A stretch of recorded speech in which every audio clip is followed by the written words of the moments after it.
तो जब भी ऐसे परिवर्तन जीवन में होते हैं ना, तो सबसे पहले तो वो we are unable to chew that fact कि मेरे साथ ऐसा हो सकता है क्या। मतलब हम जब सोच लेते हैं ना दिव्य का मतलब हम क्या सोच लेते हैं कि भगवान ने हमें दिव्य शक्तियाँ दी हैं, तो इसका मतलब क्या कि हमें कोई चीज़ छू भी नहीं पाएगी और हम ऐसे ही परिवर्तन कर देंगे। बट ऐसा कुछ नहीं होता है। वो आपको दिव्य तो बनाती है, पर साथ साथ आपको ग्राउंडेड भी रखती है। ग्राउंडेड का मतलब ये कि आपको एक ह्यूमन फॉर्म में भेजा गया है, पावर्स भी दी गई हैं। तो सबसे बड़ी पावर आपको ये दी गई है कि आप इतना दर्द सहकर भी उस दर्द को सकारात्मक बताएं, उस दर्द को पॉजिटिव बताएं, क्योंकि उस दर्द में ही पावर है, उस दर्द में ही शक्ति है।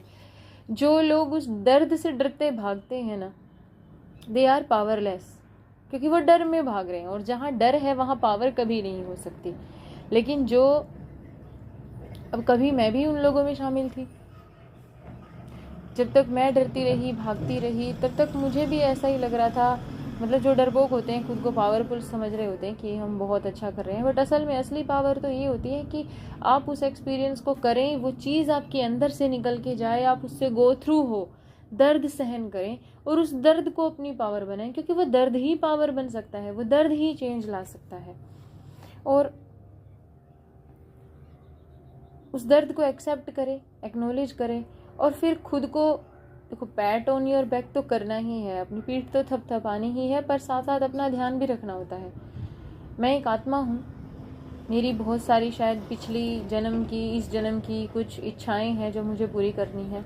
लेकिन उन इच्छाओं को पूरा करने के लिए परमात्मा ने जो शरीर दिया है, इस शरीर की कुछ लिमिटेशंस हैं, तो उन लिमिटेशंस का मुझे ध्यान रखना है। कोई भी पैटर्न चेंज होता है तो थोड़ा सा बर्डन जो है वो सबसे पहले शायद माइंड पे पड़ता है, और उसके बाद फिर शरीर पे पड़ता है। तो देखो, परिवर्तन होना ज़रूरी है, होगा ही। हम माध्यम है तो शायद हमारे माध्यम से ही होगा, लेकिन जो भी हुआ उसमें शरीर को जितना डैमेज हुआ, शरीर का जितना नुकसान हुआ, उस चीज़ पे भी ध्यान देना बहुत ज़रूरी है। घाव कोई लेना नहीं चाहता, पर वो मिलते हैं, क्योंकि हमें ये समझना होता है कि बिना दर्द के सुख नहीं मिलता, नो पेन नो गेन। और जब शरीर ने वो दर्द झेला, तो सबसे बड़ा मतलब धन्यवाद और सबसे बड़ा जो शाबाशी है वो उस शरीर को देनी है कि मतलब इतना सॉफ्ट होते हुए भी वो इतना दर्द झेल गया। और मतलब भाग्यशाली